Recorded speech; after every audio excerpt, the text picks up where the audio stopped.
बांग्लादेश में एक हिंदू के साथ जिस तरीके की दरिंदगी की, उसे देखकर सीएम योगी का भी खून खौल उठा है।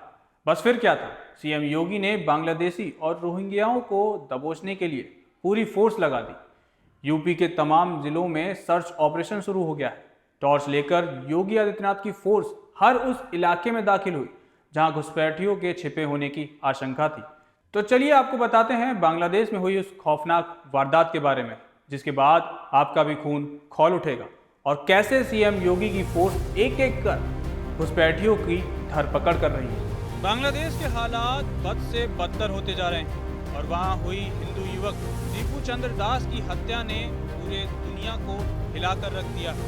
बांग्लादेश में बेकाबू हालात यूनुस की नाकामी साफ दिखा रहे हैं। यूनुस सामने आकर उग्रवादियों को रोक भी नहीं पा रहे, सिर्फ ट्विटर के जरिए शांत हो जाइए बोल रहे हैं। उन्होंने ट्विटर पर हिंसा शुरू होने के दूसरे दिन अपना दूसरा स्टेटमेंट दिया। इस बीच पूरा देश जल चुका था और एक हिंदू शख्स को हैवानों ने नोच नोच कर मार डाला। ये खबर इंटरनेशनल मीडिया में फैल गई तो यूनुस को भी लिंचिंग की निंदा करनी पड़ी, लेकिन वो उन्होंने दीपू चंद्र दास का नाम तक नहीं लिया और ना ही परिवार के लिए उनकी संवेदनाएं निकली। यूनुस ने एक लंबा स्टेटमेंट जारी किया जिसमें सबसे आखिर में उन्होंने हिंदू शख्स की लिंचिंग पर 2 लाइनें लिखी। अपने देश में हुई सबसे भयानक हत्या पर यूनुस ठीक से बोल भी नहीं पाए।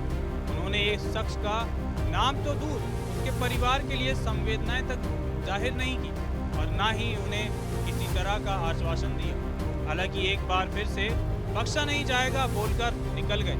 अब सवाल उठ रहा है कि ये देश में सिर उठा रहे कट्टरपंथी ताकतों का डर था या फिर उन्हें हिंदू की मौत से ज्यादा फर्क नहीं पड़ रहा है। हम ऐसा इसलिए कह रहे हैं क्योंकि दूसरी तरफ अपने ही देश के दूसरे नागरिक उस्मान हादी के लिए यूनुस के सारे जज्बात बाहर निकल आए थे। उन्होंने सरकार पर उस्मान के बीवी बच्चों की जिम्मेदारी ले ली थी और उसे शहीद घोषित कर दिया था। यही नहीं, भारत विरोधी हरकतें करने वाले उस्मान के लिए शोक सभाएं भी रखी जा रही थी। उधर दीपू चंद्र दास को कट्टरपंथी ताकतों ने ये आरोप लगाते हुए पीट कर मार डाला कि उसने वर्ल्ड अरबी भाषा दिवस के मौके पर फैक्ट्री में एक कार्यक्रम के दौरान इस्लाम और पैगंबर मोहम्मद के बारे में अपमानजनक टिप्पणी करने का आरोप लगाया था। कोई सबूत, कोई ट्रायल या किसी तरह की इंसानियत भी याद नहीं। पहले दीपू को लात घूंसों से पीटा, फिर जब उसका दम निकल गया तो उसे पेड़ से बांधकर शव फूंक दिया। पुलिस ने कोई मामला दर्ज नहीं किया। बीबीसी के मुताबिक ड्यूटी ऑफिसर रिपन मियां ने कहा कि परिवार का कोई शख्स आकर मामला दर्ज करवाता है तब कानून के मुताबिक कार्रवाई की जाएगी। हालांकि बांग्लादेश में जो कुछ हो रहा है उसके बाद हर किसी का खून खौलना लाजमी लगता है और भारत भी एक भी घुसपैठियों को बख्शने के मूड में नहीं है। और यूपी में इस समय योगी सरकार एकदम एक्शन मोड में, रात हो या फिर दिन 24/7 योगी की फोर्स एकदम एक्टिव, पूरे एक्शन में। और पूरे यूपी में घुसपैठियों की तलाश के लिए ताबड़तोड़ सर्च ऑपरेशन चल रहे हैं। आप जरा इस तस्वीर को देखिए। ये तस्वीर मुजफ्फरनगर की है, जहां बीती रात योगी फोर्स टॉर्च के साथ हर उस इलाके में पहुंची जहां घुसपैठिए छिपे हो सकते हैं, जहां बांग्लादेशी और रोहिंग्या पहचान छिपाकर अवैध रूप से रह सकते हैं। मुजफ्फरनगर में गुरुवार 18 दिसंबर की रात रोहिंग्या और बांग्लादेशी घुसपैठियों को लेकर सतर्कता बढ़ाते हुए पुलिस ने इंडस्ट्रियल एरिया में कारखानों में काम करने वाली लेबर के सत्यापन के लिए व्यापक छापेमारी अभियान चलाया। ऑपरेशन टॉर्च नाम से चलाए गए इस अभियान में पुलिस ने कई फैक्ट्रियों पर अचानक दबिश दी। छापेमारी के दौरान पुलिस ने लेबर के आधार कार्ड, पहचान दस्तावेज और अन्य कागजात चेक किए। कई स्थानों पर श्रमिकों का सत्यापन अधूरा या ना होने पर अधिकारियों ने नाराजगी जताई और फैक्ट्री मालिकों को तुरंत लेबर सत्यापन कराने के निर्देश दिए। अचानक हुई इस छापेमारी से इंडस्ट्री एरिया में हड़कंप मच गया। कार्रवाई का नेतृत्व खुद सीओ सिटी सिद्धार्थ के मिश्रा ने किया। उनके साथ भारी पुलिस फोर्स मौजूद थी। पुलिस टीम अचानक फैक्ट्रियों में पहुंची तो इंडस्ट्री एरिया में कुछ देर के लिए हड़कंप जैसा माहौल बन गया।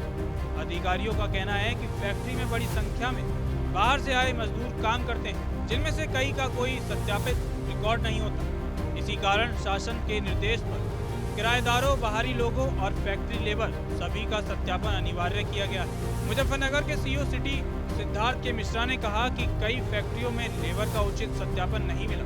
सभी मालिकों को निर्देश दिए गए हैं कि बाहर से आने वाले मजदूरों की पूरी जानकारी सत्यापित कराएं। लिहाजा एक तरफ पड़ोसी देश में कट्टरपंथ बेलगाम नजर आ रहे हैं, तो दूसरी तरफ यूपी में योगी सरकार साफ संदेश दे रही है, घुसपैठ, अवैध पहचान और कानून से खिलवाड़ किसी भी कीमत पर बर्दाश्त नहीं होगा।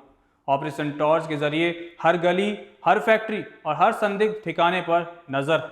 सवाल अब यही है कि क्या बांग्लादेश अपनी अल्पसंख्यक सुरक्षा की जिम्मेदारी निभा पाएगा, क्योंकि बांग्लादेश में हिंदू पर हुई इस बर्बरता ने सिर्फ इंसानियत को झकझोरा नहीं, बल्कि भारत में भी सुरक्षा एजेंसियों को अलर्ट मोड पर ला दिया है। भारत में हो रहे इस एक्शन से संदेश बिल्कुल साफ है, कानून का राज चलेगा और सुरक्षा से कोई समझौता नहीं होगा। बहरहाल आज की इस रिपोर्ट में बस इतना ही। कैमरे के पीछे मेरे सहयोगी मिनास हैं।